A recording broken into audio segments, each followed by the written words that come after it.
팔복 말씀을 계속 전하고 있습니다, 여러분들. 오늘은 6번째, 마음이 청결한 자는 복이 있나니 라는 주제로 말씀을 나누려고 합니다. 여러분, 팔복은 믿는 사람들의 특징이라고 했습니까? 믿지 않는 사람들의 특징이 되었다고 했습니까? 믿는 사람들, 즉 신자들의 특징인데, 마음이 깨끗하고 청결해야 함을 오늘 본문 가운데서는 말씀을 하고 있어요. 자, 그렇다면 우리는 이 질문을 해보아야 합니다. 나는 마음이 깨끗하다고 할 수 있는가? 여러분들, 만약 깨끗하지 않는 사람과 교제하는 것이 쉬울까요? 어려울까요? 여러분들, 세수도 하지 않고 눈에는 눈꺼풀이만 붙어있고, 그리고 머리는 새집을 찢고, 그 다음에 얼굴은 떼국물이 흐르고 그렇게 냄새가 난다. 여러분, 만약에 목회자인 제가 그렇다고 하면 여러분들 저하고 교제하는 게 쉬울 것 같아요? 어려울 것 같아요? 그럼에도 불구하고 저는 목사님과 함께 교제할 수 있습니다 라고 한다면 참 감사하죠. 근데 인지상정인 것 같아요.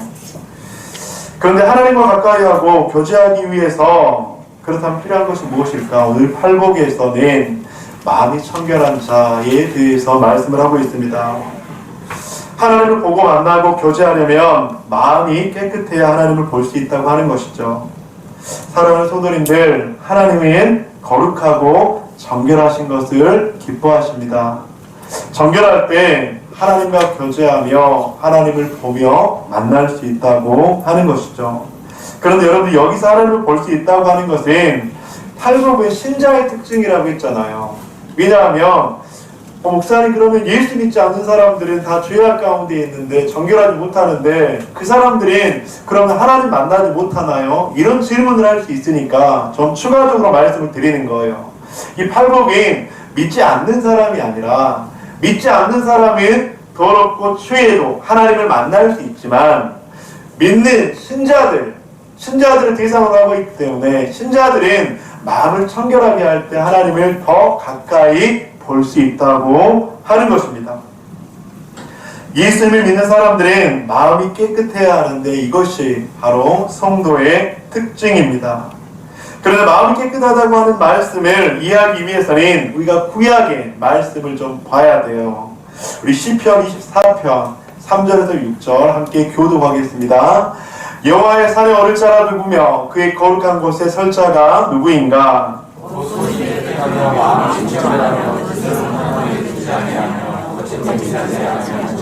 그는 여호와께 복을 받고 구원의 하나님께 의를 얻으리니 여호와를 찾는 족속이요 야곱의 하나님의 얼굴을 구하는 자로다. 셀라. 본문에서는 여호와의 산에 오를 자라고 이야기하잖아요. 근데 여호와의 산에 오를 자, 즉 성산, 즉 하나님의 성전을 말씀하는 거거든요. 하나님의 성전에 거하며 거룩한 곳에 설 자가 누구인가? 오늘 시편 24편의 기자는 묻고 있어요. 하나님을 만나려면 성전에 가야 하는데 아무라도 들어갈 수 없다고 하는 것이에요. 성전에 들어가면 구약 시대에는 성전에 들어갈 수 있는, 입장할 수 있는 조건이, 자격이 있었습니다. 손이 깨끗하고 마음이 깨끗한 자가 들어갈 수 있다고 하는 거예요. 여기서 손은 외형적인 깨끗함의 모습을 의미하고, 그리고 마음은 내적인 것을 의미합니다. 또한 본문에서 뜻을 허탄한 데 두지 않는다라고 이야기하는데, 뜻을 허탄한 데 두지 않는다고 하는 것은 마음의 상태를 의미하고, 거짓 맹세하지 아니하는 자로다 라고 하는 것은 외적인 상태를 의미하고 있습니다. 그러니까 우리가 하나님을 만나려면 마음, 생각, 말, 행동, 즉 내적인 부분과 외적인 모든 부분이 깨끗한 자가, 청결한 자가 하나님을 만날 수 있었다고 하는 것입니다. 여러분, 만약에 이 구약의 성경의 기준으로 한다면 지금 이 자리에 앉아있는 우리들은 하나님의 성산, 하나님의 성전에 들어가서 하나님을 만날 수 있을까요? 없을까요? 있을까요? 없을까요? 여러분들? 만날 수 없죠. 한 사람도 만날 수 없습니다. 목회자뿐만 아니라 모든 사람들은 하나님을 만날 수 없게 된다고 하는 것입니다. 하나님께서는 그런 이스라엘 백성들을 위해서 놀라운 결정을 하셨습니다. 에덴 동산 이후에 인간은 타락을 했지요. 그래서 에덴 동산에서는 아담과 하와가 하나님을 부르면 하나님을 직접 만날 수 있었습니다. 그런데 에덴 동산 이후에 하나님과 인간은 죄악으로 말미암아 단절되었고 하나님과 인간은 만날 수가 없었지요. 그런데 그런 타락 이후부터 하나님은 끊임없이 인간들과 교제하고 싶으셨습니다. 끊임없이 사람들과 만나고 싶었습니다. 그런데 인간들이 회개하지 않았어요. 사람들이 주님께 돌이키지 않았어요. 그러다가 급기야 하나님께서는 사람들과 대화를 단절하다가 하나님께서 놀라운 결정을 하게 되셨죠. 그것이 무엇이냐면 자신의 사랑하는 독생자 예수 그리스도를 이 땅 가운데 보내심으로 말미암아 우리 인간들과 소통하고 싶으셨어요. 사랑하는 성도님들, 우리는 하나님을 근본적으로 만날 수 없는 죄인이었지만 하나님의 사랑, 예수 그리스도의 십자가 보혈의 능력으로 말미암아 우리는 하나님을 만날 수 있는 인생이 되었다고 하는 것입니다. 예수님은 백성들의 마음을 깨끗하게 하려고 이 땅에 오셨습니다. 십자가에서 피를 흘리셔서 더러운, 깨끗하지 않는, 청결하지 않는 우리들의 죄의 문제를 해결해 주셨다고 하는 것이죠. 하나님의 백성이 하나님을 볼 수 있게 하려고 예수님께서는 오셨고 성령께서 우리 가운데 계실 때 우리의 마음은 점점점 깨끗해지고 하나님께 도달할 수 있는 것이에요. 사랑하는 성도님들, 우리는 기억해야 합니다. 우리가 행동을 잘 해서도 아닙니다. 마음을 잘 써서도 아닙니다. 우리의 의지와 노력도 아닙니다. 예수 그리스도의 십자가, 속죄의 피로 말미암아서 우리는 하나님을 볼 수 있게 되었다고 하는 것이죠. 여러분들, 조금 더 쉽게 예를 들기 위해서 예수님께서 십자가에 돌아가시기 전에 최후의 만찬이 있죠. 최후의 만찬을 한번 기억해 봅시다. 예수님께서 갑자기 제자들의 발을 씻겨주십니다. 이때 베드로는 놀라서 예수님께 이야기하죠. 예수님 절대로 저의 발을 씻길 수 없습니다. 그때 예수님께서는 베드로에게 말씀하셨습니다. 내가 너의 발을 씻기지 않으면 너는 나와 상관이 없는 사람이 된다. 즉 죄를 씻어야 한다고 말씀하는 것이죠. 그러자 베드로는 주님, 그렇다면 내 발뿐만 아니라 온 몸을 씻어주세요. 그렇게 요청했을 때 예수님은 어떻게 하십니까? 너희는 이미 온 몸을 씻었다. 이게 무슨 말이냐면 여러분들, 우리가 하나님의 자녀가 되어서 십자가로 말미암아서 구원받았죠. 그것이 바로 우리가 이미 온 몸을 씻었다고 하는 거예요. 그런데 우리가 온 몸을 씻었지만 우리들의 발은 어떻게 되나요? 여전히 세상 가운데서 더럽혀지잖아요. 그래서 우리들의 발은 날마다 씻겨져야 한다는 것이지요. 그래서 예수님을 믿은 이후 우리는 구원받은 백성이 되었지만 매일매일 우리의 발이 세상 가운데 나아가며 죄를 짓기 때문에 발을 씻어야 된다고 하는 것입니다. 여러분, 마음이 청결한 자라고 하는 것은 손발을 매일매일 씻는 것을 의미합니다. 즉 우리들의 신분은 죄의 노예에서 생명의 자녀가 되었지만 우리들의 말, 행동, 여러분들 이런 것들은 날마다 죄악 가운데 노출되기 때문에 날마다 씻겨져 나가야 된다고 하는 것이죠. 예수님께서 말씀하시는 마음이 청결한 자에게 주시는 복, 하나님을 볼 수 있는 복을 누린다고 하는 것은 이처럼 매일매일 우리들의 죄악들을 또 씻고 또 씻을 때 하나님과 더 가까워질 수 있다고 하는 거예요. 하나님을 더 깊이 만날 수 있다고 하는 거예요. 하나님과 동행할 수 있다고 하는 거예요. 사랑하는 성도님들, 마음이 청결해서 하나님을 볼 수 있을 때 성도에게 주시는 축복은 과연 무엇일까요? 오늘 본문에서 말씀하시는 것처럼 우리는 하나님을 매일 보고 있습니까? 신앙생활을 할 때 하나님을 본다는 것은 너무나도 중요해요. 그런데 여기서 본다고 했을 때 또 오해하시는 분들이 있어서 바른 해석이 필요한데, 우리들의 시각적인 눈으로 하나님을 볼 수 있다고 말하는 것은 아니에요. 하나님을 본다고 하는 것은 하나님과 동행한다는 것이고, 하나님의 인도하심을 받는 것을 확신하는 것이고, 하나님께서 나를 도우시고 책임지시고 나에게 구원의 확신을 주셔서 하나님의 자녀 된다는 것을 확신하는 것, 그것이 바로 하나님을 볼 수 있다고 하는 것입니다. 그런데 이렇게 신앙생활을 하면서 하나님을 보는 것, 하나님과 동행하는 것은 너무나도 중요해요. 그리고 신앙생활을 하면서 하나님을 보지 못하는 것과 보는 것과는 너무나도 차이가 있어요. 어떤 거냐면, 여러분들이 운전을 하고 있어요. 그래서 서울에서 부산으로 가는데 길을 잘못 들었어요. 길을 잃었어요. 여러분 어떨 것 같으세요?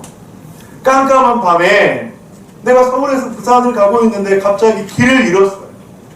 여기가 어딘지 몰라요. 두렵겠죠. 그 낯선 길을 갈 때 너무나도 불안하겠죠. 그런데 어떤 사람은 두렵지도 불안하지도 불편하지도 않아요. 왜냐하면 차에 내비게이션이 달려있거든요.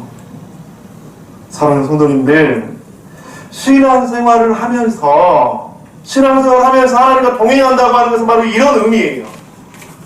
고난을 안 받는다는 것은 아니에요. 잘못된 길로 안 간다는 것도 아니에요. 내가 길을 가다가 잠깐 다른 길로 갈 수 있지만 그 길을 갈 때도 하나님께서 나를 인도해 주실 거야. 하나님께서 나를 책임져 주실 거야. 하나님께서 나와 함께 해 주실 거야 라고 하는 확신이 있는 거예요. 그렇게 신앙생활을 한다면 우리의 신앙생활이 그렇게 두렵지만은 않겠죠. 사랑하는 더버들 가족 여러분, 신앙생활을 하면서 하나님께서 동행하신다는 것을 확신할 때 위기의 상황을 이길 수 있고 절망 중에 소망을 발견하게 될 줄 믿습니다. 아멘. 신앙생활을 하며 하나님께서 동행하신다는 것을 확신할 때 위기의 상황을 이길 수 있고 절망 중에서 소망을 발견할 수 있습니다. 더버들 가족들, 우리 공동체가 하나님을 볼 수 있는 공동체가 되기를 주님의 이름으로 간절히 축복합니다. 아멘. 사랑하는 성도님들, 여러분들이 인생의 여정길을 갈 때 하나님을 볼 수 있기를 간절히 소망합니다. 하나님께서 내 삶을 인도해 주시겠구나. 하나님께서 내 삶을 책임져 주실 거야. 하나님께서 나와 함께 해 주실 거야 라고 하는 그 확신이 있기를 주님의 이름으로 간절히 축복합니다. 그렇다면 여러분들, 그렇게 하나님의 인도하심을 확신할 수 있는 마음이 청결해진다고 하는 것, 어떻게 하면 우리들의 마음이 청결해질 수 있는 것일까요? 어떻게 하면 매일의 삶 속에서 하나님을 볼 수가 있을까요? 저는 두 가지를 함께 좀 나누고 싶습니다. 오늘 본문에서 말하는 오늘 말씀 가운데서 선포되어진 이 두 가지를 여러분들이 꼭 기억하시기 바랍니다. 어떻게 하면 우리가 마음이 청결해질 수 있을까? 어떻게 하면 매일의 삶 속에서 하나님을 볼 수 있을까? 첫 번째로는 예수님의 십자가를 날마다 바라보아야 합니다.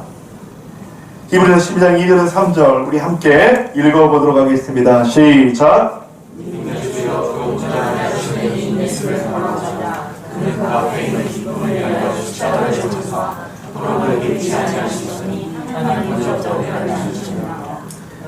주라에 낙심하지 않기 위하여 죄인들이 같이 자기에게 거역하는 참으신 이를 기억하라. 아멘. 우리가 십자가를 바라보고 십자가를 가까이 할 때 바로 우리의 마음이 날마다 청결해지는 줄 믿습니다. 저희가 가끔씩 드는 예화이기도 한데 이런 말이 있죠. 근묵자흑, 근주자적. 먹을 가까이 하면 먹이 묻기 쉬워 검게 되고 붉은 것을 가까이 하면 붉게 된다는 것. 성도님들, 우리가 가까이 하고 있는 것은 무엇입니까? 우리가 죄를 가까이 하면 우리는 죄에 가까워질 수밖에 없습니다. 하지만 우리가 십자가 예수 그리스도의 보혈을 가까이 할 때 우리는 날마다 보혈의 능력으로 우리의 마음과 생각과 행동과 말들이 깨끗해지며 예수님과 더욱더 가까운 친밀함을 얻게 되는 줄 믿습니다. 십자가 보혈을 의지하며 가까이 한다고 하는 것은 나는 죽고 예수 그리스도의 은혜로 산다고 하는 것입니다. 십자가 보혈을 의지한다고 하는 것은 나의 힘, 나의 의지를 내려놓고 다시 한번 주님께 나의 삶을 맡긴다고 하는 것이죠. 그래서 시편 62편에서 시편 기자는 이렇게 말씀합니다. 나의 영혼이 잠잠히 하나님만 바라며 나의 구원이 그에게서 나오는도다. 나의 영혼아 잠잠히 하나님만 바라라. 무릇 나의 소망이 그에게서 나오는도다. 사랑하는 성도님들, 나의 영혼이 잠잠히 하나님을 바랄 때 그에게서 구원의 은혜가 임하게 될 줄 믿습니다. 나의 영혼아 잠잠히 하나님만 바라라. 그렇게 했을 때 절망 가운데서 소망이, 어둠 가운데서 빛이, 도저히 나아갈 수 없는 상황 가운데서 우리를 인도하시고 책임지시고 보호하시는 하나님을 만나게 될 줄 믿습니다. 사랑하는 성도님들, 십자가 예수 그리스도를 바라볼 때, 십자가 보혈을 의지할 때 우리는 마음이 청결해지고 그 십자가 보혈의 은혜로 말미암아서 우리는 날마다 주님을 가까이 보게 될 줄 믿습니다. 두 번째로 성령의 도우심이 필요합니다. 날마다 우리가 십자가를 바라보며 주님 앞에 나아가야 되는 것이고, 두 번째는 성령의 도우심이 필요하다고 하는 것이죠. 성령님 우리를 돕는 분이십니다. 성령님 우리를 보호하시는 분이십니다. 성령님 우리를 인도하시고 능력을 주시는 분이십니다. 로마서 8장에서 그렇게 말씀하지요. 이와 같이 성령도 우리의 연약함을 도우시나니 우리는 마땅히 기도할 바를 알지 못하나 오직 성령이 말할 수 없는 탄식으로 우리를 위하여 친히 간구하시느니라. 27절 한번 읽어주시기 바랍니다. 시작. 마음을 살피시니가 성령의 생각을 아시나니 이는 성령이 하나님의 뜻대로 성도를 위하여 하시니라. 아멘. 여러분들, 로마서 8장에서는 이와 같이 성령도 우리의 연약함을 도우시나니 라고 말씀하고 있습니다. 우리가 연약하다고 하는 것이죠. 우리 인간이 얼마나 연약한지 아십니까, 여러분들? 시편에서는 그런 연약한 존재를 이렇게 표현하고 있습니다. 시편 62편 9절. 아, 슬프도다. 사람은 입김이며 인생도 속임수이니 저울에 달면 그들은 입김보다 가벼우리로다. 사람이 얼마나 연약한 질그릇과 같은 존재인지 사람은 입김이라고 이야기합니다. 한순간에 하나님께서 이렇게 불면 사라지는 그런 입김과 같은 존재가 우리 인생들이라고 이야기합니다. 그런 연약한 짝이 없는 우리들을 도우시는 분이 바로 성령 하나님이라고 하는 것이죠. 사랑하는 성도님들, 우리 스스로는 도저히 청결해질 수가 없습니다. 우리 스스로는 도저히 정결해질 수가 없습니다. 성령께서 우리를 도우실 때, 성령께서 우리와 함께 하실 때, 성령께서 입김과 같이 연약한 그 우리와 함께 하실 때 우리는 바로 마음이 청결해지며 주님과 날마다 함께 할 수 있다고 하는 것이죠. 여러분, 성령님은 어떤 분이십니까? 말씀을 준비하면서 성령님이 하시는, 또 성령님이 어떤 분이실까라는 질문에 좀 우리가 함께 좀 알았으면 좋겠다라는 생각이 들었어요. 사랑하는 성도님들, 성령님은 우리를 거듭나게 하시는 분이십니다. 성령님의 역사를 말미암아 우리는 새롭게 됩니다. 요한복음 3장 5절 말씀 함께 읽어주시기 바랍니다. 시작. 예수께서 대답하시되 진실로 진실로 내게 이르노니 사람이 물과 성령으로 나지 아니하면 하나님의 나라에 들어갈 수 없느니라. 성령님을 통해서 우리는 바로 하나님의 나라에 들어가게 될 줄 믿습니다. 또한 성령님은 어떤 분이십니까? 고난과 핍박의 상황에서 이길 수 있는 힘을 주시는 분이 바로 성령님이십니다. 마가복음 13장 11절. 사람들이 너희를 끌어다가 넘겨줄 때 무슨 말을 할까 미리 염려하지 말고 무엇이든지 그때에 너희에게 주시는 그 말을 하라. 말하는 일은 너희가 아니요 성령이시니. 사랑하는 성도님들, 우리가 고난과 핍박과 어려움과 소망 없는 절망 가운데 있을 때 성령님께서는 그 상황을 이길 수 있는 힘을 주시고 능력을 주시는 분이신 줄 믿습니다. 성령 하나님은 어떤 분이십니까?